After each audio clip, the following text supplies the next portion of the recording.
La South Africa sino President Helen Zille bese siba no Prime Minister Cyril Ramaphosa. Maqabane sanibona. Uma kuukuthi umlandeli weAfrican National Congress ngicela ukuthi ungilalela. Uma kuukuthi umuntu okholelwayo kuma policies eAfrican National Congress, ngicela ukuthi ungayidluli le video. Mhlambe we can engage politically. Sikhulisane la kumele sikhulisane khona, but sikhulisane ngeqiniso. Maqabane konakele asikwazi ukuthi sitshelwe abelungu ukuthi ubani umuntu ofanele ukuba umongameli weAfrican National Congress bese nathi maqabane siyakholwa lokho. Size sixabane sidivideke sihlukane singabantu abamnyama ekubeni omhlophe ngapha ehlangene yena ngayedwa. Ngisho ngoba phela iDA neAfriForum ngeke uzubahlukanisa. iDA neAfriForum bathe bona it will be a doomsday uma ngase iANC collaborate neEFF noma neMK party. Okusho ukuthi ukuhlangana komuntu omnyama bekuzoba i-threat kumlungu. But bona it wasn't a doomsday when iAfriForum was defending an apartheid flag. And iDA yangasho ukuthi yayithulela nje. It wasn't a doomsday. Ngifuna ukuthi uyibheke kahle lento maqabane. Uma kuukuthi nisayithanda inhlangano yenu maqabane, msuseni uPresident Cyril Ramaphosa. Uma kuukuthi nisayithanda inhlangano yenu, kodwa uma kuukuthi anisayifuni, izolo iqhubeke njalo iba divided njengoba i-divided nje. Isazoloku iqhubeke njalo i-divided. Maqabane ipoint lami lisekuthenini ngonyaka ozayo siya kuma local government elections and sina 5 months sisukile kuma national government elections njengamanje. Next year siya kuma local government elections, sina 5 months sibuye kuma national government elections. Lawa kade khona end of May. I can assure you right now ANC does not have a strategy to approach lama elections azayo in less than a year from now. ANC does not have a strategy whatsoever, but all we see kwi-African National Congress ukuthi nje amaqabane aloku ayaresign ekhundleni ezibalekile. And kuresign amaqabane anohlonzo, amaqabane esiwahloniphayo aseyibekile induku ebandla kwezomzabalazo. What does that tell you? I was listening to the interview Kanobhala, Secretary General of ANC, about Fikile Mbalula today. I was subsequently listening to the interview Panyaza Lissouf khona futhi today. Bafethu lawo maqabane o2 banama different political ideologies. At the moment, it seems like there's a quarrel between lama forces awu2 okubuka sengathi afuna ukudistract iAfrican National Congress.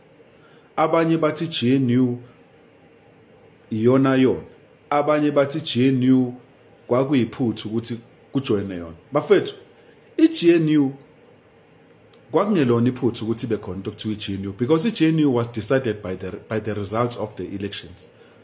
But sokwaba iphutha ukuthi ANC iyanobani embedeni.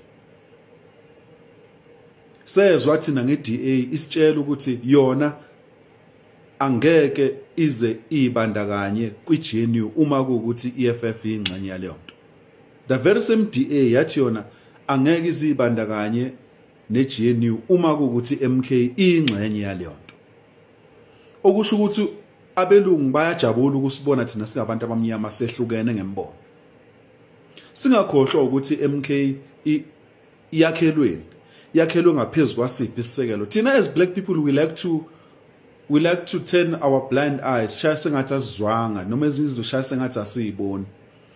President Zuma ngenkathi eannounce umkhonto wesizwe nge-16 December 2023 wathi ufuna ukulungisa iAfrican National Congress. And wayekusho lokho angimkhulumelo kwanxamalala, kodwa nami I'm just reading from izinto engiyibonayo.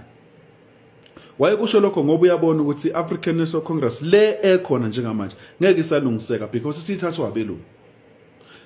Comrades, you cannot tell me ukuthi umuntu ufike ofisini lika African National Congress, ANC ina 56 wama% wamavoti.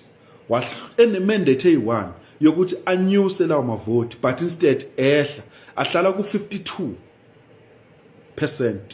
Okay, sathi sikubonile lokho. Wafika u2024. Wahlala ku 40% uAfrican National Congress. Ene mandate eyi1 yokuthi anyuse isupport ye-African National Congress. Bese emva kwalokho bese wena as the African National Congress lover, voter, believer, uzothi lo muntu right ukuthi angaqhubeka ahlale esihlalweni. Maqabana iyodwa indlela yokubuyisa i-African National Congress emandleni.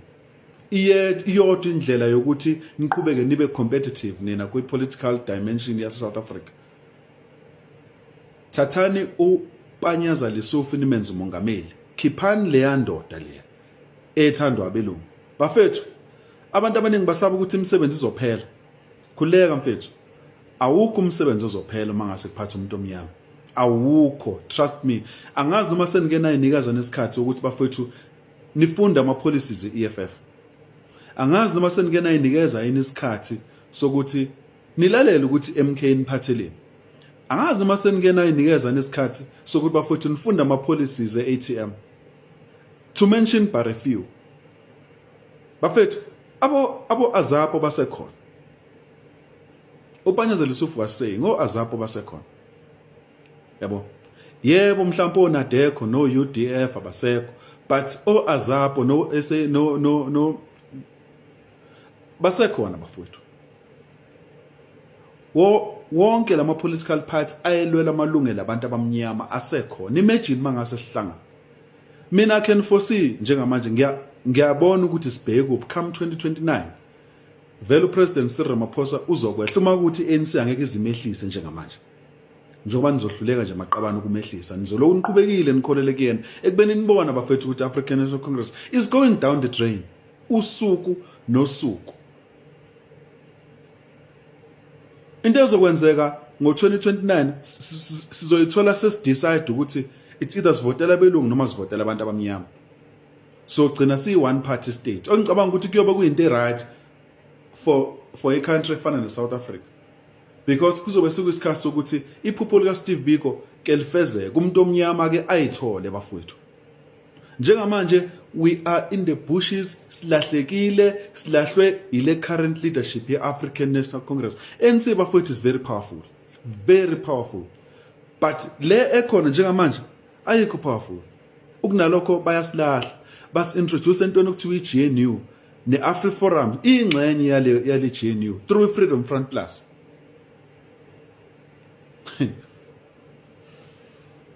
Umuntu omnyama vuka Daki.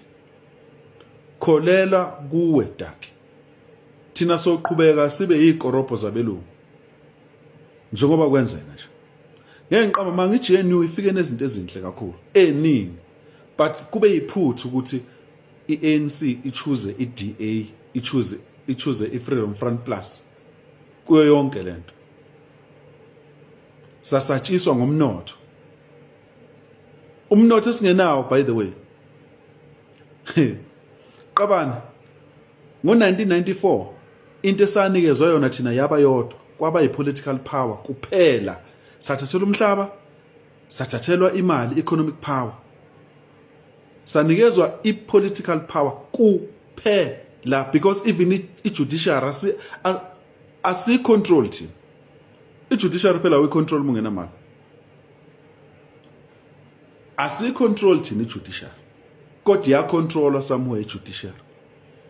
So njengamanje sesithathe the very same, in fact the very own mandla. Wona wodwa lamandla besinawo sawathatha sawabuyisela kumlungu because thina sizibona sengathi thina asikwazi ukuphatha. We can't believe in our own people. We can't believe in us. I think this is a doomsday for a black person. This is a doomsday for a black person. Uma maqabana nisazoqhubeka nivumele lo president oniphethe njengamanje ukuthi aqhubeke until 2029 nibulele nayiqeda inhlangano yabo Presley ka Isaka Seme. Nibulele nayiqeda inhlangano yabo John Langalibale Dube. inhlangano yo Moroka niyibulele nayiqeda, inhlangano yo Archigumede niyibulele nayiqeda bafowethu.